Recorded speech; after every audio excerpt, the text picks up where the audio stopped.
datang di podcast kita, podcast Pojok Perpus. Nah, seneng banget sih di sini karena hari ini kita bakal ngebahas sesuatu topik yang sangat deket nih sama kehidupan kita, yaitu kehidupan para Gen Z abis gitu ya guys. Nah, di era digital ini kita bakal bahas tentang cancel culture dan kebebasan berpendapat nih. Nah, sebelum itu kenalin, nama aku Siti Khalifa dan kalian bisa panggil aku Olive. Di sini aku udah bawa 3 narasumber kita, yaitu ada yang pertama, saya Farid Dwi Prasetyo. Saya Christine Sintiko. Saya Fariza Lektasari. Oke, di sini kita udah punya 3 narasumber nih guys. Jadi di sini ini kita bakal bahas cancel culture dan kebebasan berpendapat, karena sekarang media sosial itu bukan cuma tempat hiburan ya kan. Kita itu udah bahkan 24 jam kayaknya kita hampir buka media sosial sih ya, gitu. Nah, tapi media sosial ini tuh ngasih dampak yang positif nggak sih ke kita kira-kira? Sebenarnya kalau kita lihat-lihat nih, banyak juga dampak positif. Kebanyakan negatif sih ya. Kebanyakan negatif kata narasumber pertama. 50-50 sih saya. Iya, kalau menurut saya sendiri, menurut saya 50-50 guys. Ya nggak sih? Kalau menurut narasumber ketiga gimana nih? Saya juga 50-50. Oke. Bukan nyerang aku ya. Bukan, kita nggak nyerang kakak narasumber pertama ya guys. Kita cuma mungkin karena kita lebih sering pakai media sosial ya ketimbang kakaknya. Mungkin pandangan saya yang jelek ya. Bisa jadi. Pandangannya yang buruk ya.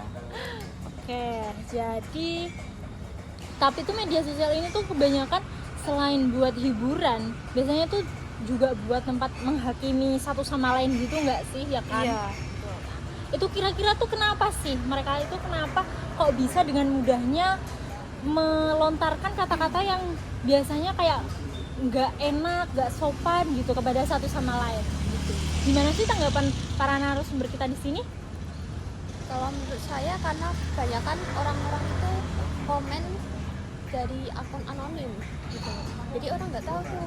Oh iya, kayak pakai akun second gitu ya. Akun fake gitu. Akun Bisa fake. juga pakai akun orang lain gitu. Iya. Seolah kita tuh dari luar negeri. Oh, kayak buzzer ya. Oh iya, Nah, buzzer juga nih. termasuk. Buzzer nih yang emang lagi viral banget ya biasanya. Kira-kira kalau buzzer itu dapat tip nggak sih? Dapat fee nggak sih dia itu? Jelas loh, Pasti jelas, dapat. jelas. Pasti mereka juga dibayar. Nah, Makanya komennya pada serompak.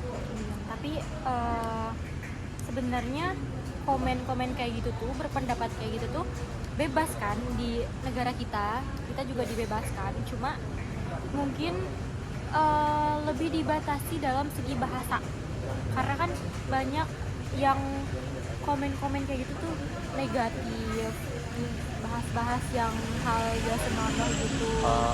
Kalau aku ya orang-orang yang menghakimi itu apa ya, psikologis manusia ya, kayak sesuatu yang tidak sesuai sama diri kita itu kita harus benarkan biar sesuai dengan apa yang kita mau ya.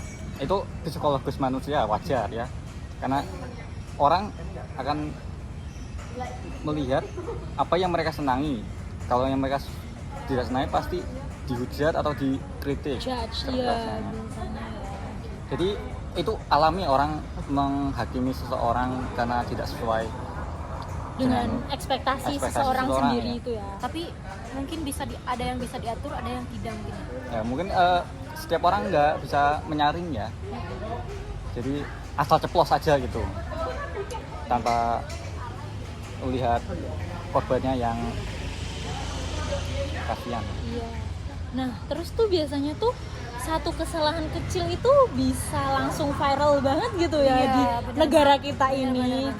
Menyerempet ke yang lain-lain juga. Oh iya, betul. Kadang tuh bisa satu orang tidak setuju, nah langsung beberapa orang pun menanggapi seperti itu gitu. Biasanya kesalahan di masa lalu juga ikut diseret-seret tuh. Iya. Yang masalah yang sudah bertahun-tahun baru terbentuk sekarang gitu. Jadi kayak apa ya, jejak digital nggak sih buat kita itu. Jadi menurut aku jejak digital itu sangat mengerikan ya teman-teman. Jadi kita harus apa sih namanya kalau kayak gitu, aware sama diri kita sendiri. Jadi sekarang kita bakal bahas apa sih cancel culture itu, kayak apa sih pengertiannya, apa sih tanggapan-tanggapan dari narasumber ini, apakah cancel culture ini gimana penerapannya dalam kehidupan kita di negara ini, seperti itu. Silahkan bagi para narasumber, silahkan dimulai dari narasumber yang pertama, gimana sih menurut Anda? Apa ya, cancel culture itu seperti apa ya, fenomena sosial ya. Jadi tokoh publik atau selebritis atau aktor itu menyatakan pertanyaan atau melakukan tindakan yang dianggap ofensif atau tidak etis pada nilai-nilai sosial. Jadi apa ya, tidak sesuai jalannya ya, tidak pas lah, tidak Ya, pas lah maka dari apa itu yang banyak berlaku. yang gak suka gitu Ya. dari itu. Jadi Tapi bukan hanya dari kalangan aktor, artis dan lain-lain, bahkan kita sebagai rakyat biasa, warga biasa saja tuh, kalau video kita viral melakukan sesuatu yang tidak senonoh ataupun tidak sesuai dengan apa yang dipikirkan orang-orang, kita tuh bakal apa ya, jadi cancel culture buat orang-orang. Bahkan dampaknya bagi artis tuh bisa penurunan followers, reputasinya juga jadi jelek mungkin ya. tapi apa, ada sisi positifnya juga, kayak kasus itu yang Tumblr itu kan cuma kesalahpahaman kan, jadi pegawainya itu dipecat itu, Iya. terus Betul. viral, wah kembali lagi. Nah, jadi di negara ini itu kasus apapun itu tuh harus viral dulu baru dikerjain. Iya. Viral for justice, guys. Iya. Usually we Agak- call like that. Agak Tapi gimana ya, jadi ya? mirroring ke kitanya ya, kalau Iya. misalkan melakukan hal sesuatu yang tidak fair untuk kita dan mereka misalnya gitu. Ya paling nggak klarif dulu. Tapi kalau menurut saya cancel culture ini belum tegas ya kalau di Indonesia. Iya. Ya apa ya? Kebanyakan Menurut gitu. saya itu cuma wah permintaan maaf doang, wah selesai itu. Padahal pelanggarannya itu melebihi dari itu. Jadi kalau cuman permintaan maaf, saya minta maaf gini itu nggak cukup. Bahkan klarifikasinya aja ada yang pernah Iya. pakai AI gitu loh. Iya. Nggak niat, Kayak, nggak niat. aduh, Baca teks. Aduh, Gak niat siapa baca tuh? Aduh, iya sih guys. kayak kurang Wah, etis aja gitu. Di mana ya. tidak tahu di mana ya. Kayaknya bukan negara ini ya. Negara ini kan baik-baik ya. Nggak guys, oke. Tapi iya sih, kalau ngebahas kayak gitu ya guys. Ya, pinggir jurang kita. Pinggir jurang ya. Iya, karena apa ya teman-teman? Kalau kita berpendapat seenaknya mungkin Ya, Udah. takutnya diboikot. Oke teman-teman, untuk selanjutnya nih kita bakal bahas kritik atau perusakan karakter. Apa sih kritik atau perusakan karakter? Nah, kalau kita lihat-lihat sekarang ini, kritik atau perusakan karakter ini sangat penting ya nggak sih? Kayak ini bagian paling penting kayak nah, menurut kalian sendiri nih, kapan sih kritik berubah menjadi perusakan karakter gitu? Kalau menurutku itu kritik tuh sebenarnya masih wajar kalau itu merujuk pada kesalahan atau tindakan yang orang itu buat gitu loh, bukan kritik ke pribadinya, bukan kayak ke body shaming gitu. Iya. Kritik boleh kalau misalkan buat apa ya, menyadarkan orang yang salah itu.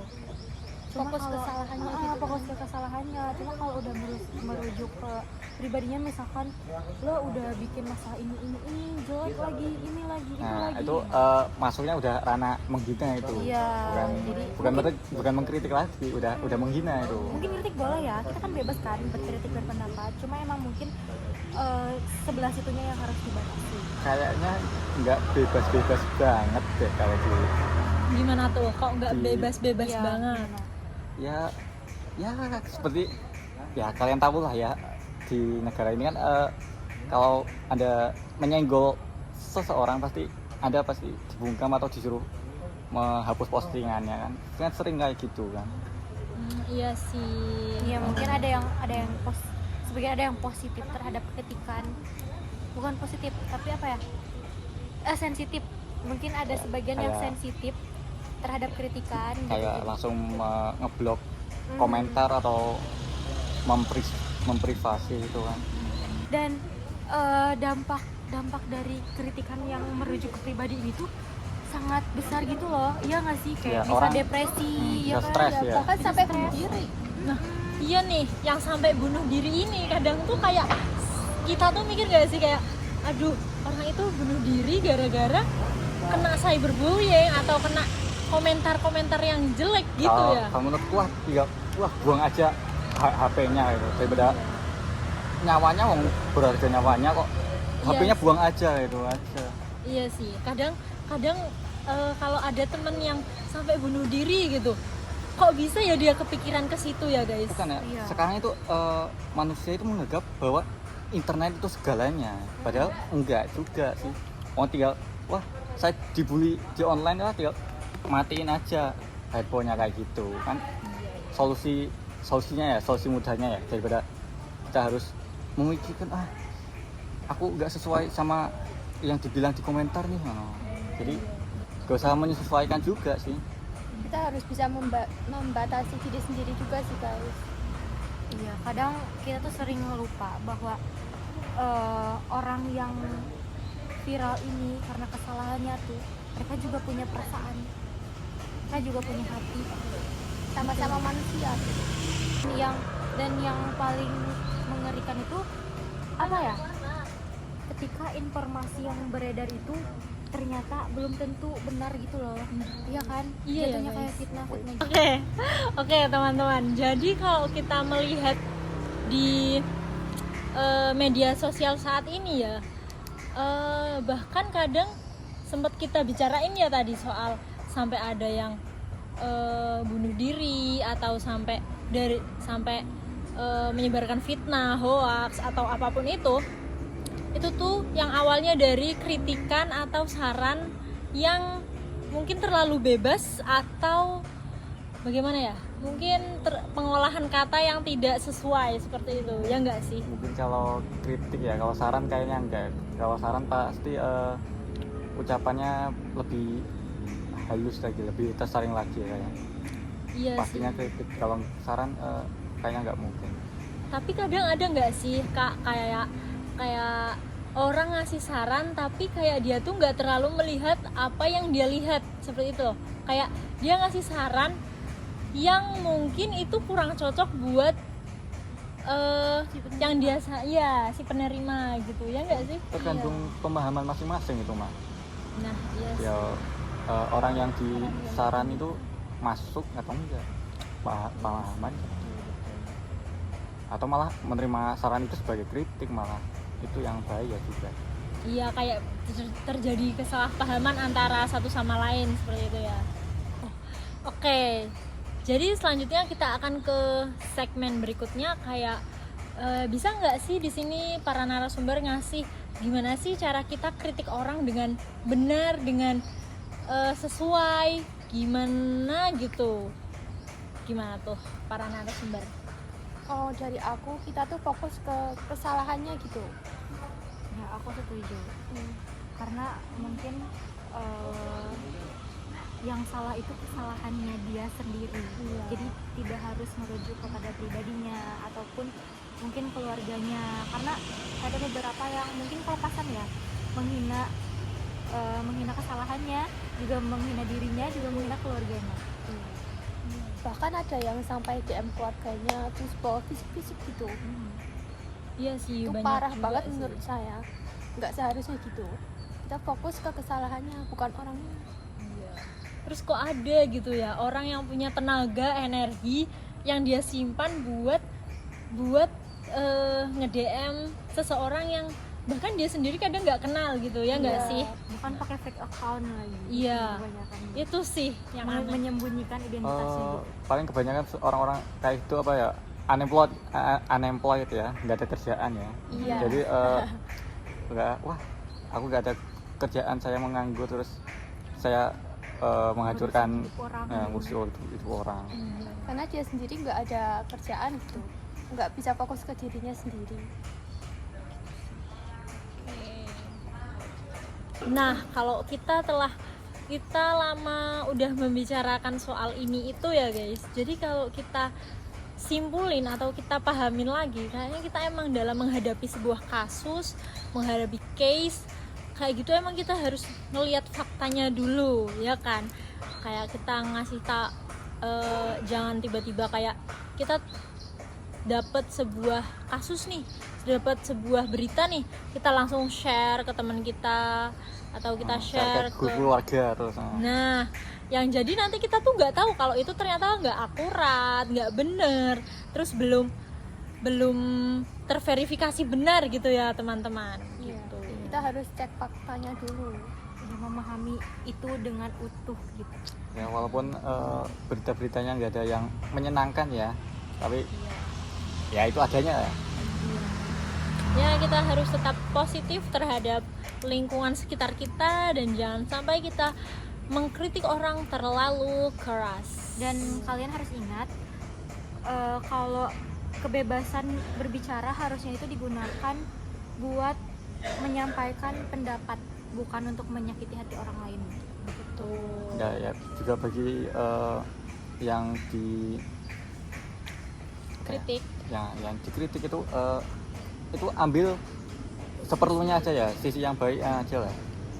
Jika kalau sisi yang negatifnya itu buat semangat ya, buat motivasi juga, biar jadi apa yang mereka impikan terus mereka sesali. Betul teman-teman. Jadi kadang kita juga harus saat kita diberi kritikan seperti itu, mungkin nggak selalu masuk di kepala kita, nggak masuk di hati kita gitu ya guys. Jadi kita mungkin harus ambil sisi positifnya.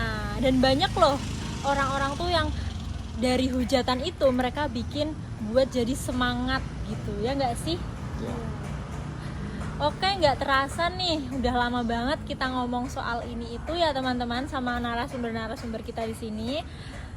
Inilah di akhir acara, di akhir podcast kita hari ini, podcast dari Pojok Perpus. Dari pembahasan tadi kita bisa ngelihat cancel culture punya dua sisi dan bisa menjadi alat kritik nih, alat kritik sosial. Ya, yang penting tetap stay positif ya, jangan ambil negatifnya aja, stay positif. Gitu.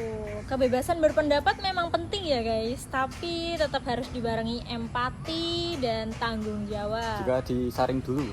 Iya. Jangan lupa untuk mikir dulu sebelum ngetik dan berbicara. Karena di balik layar sosial media itu tetap ada manusia yang terluka. Iya, sama seperti kita. Gitu, teman-teman. Jadi semoga pembahasan kali ini bisa menjadi sebuah insight baru, wawasan baru, dan menjadi bisa buat teman-teman lebih bijak dalam menghadapi suatu permasalahan. Nah, terima kasih buat kalian yang sudah mendengarkan podcast kita kali ini, podcast dari Pojok Perpus, dan Sampai jumpa di video lainnya. ya, Salam dari kami. bye.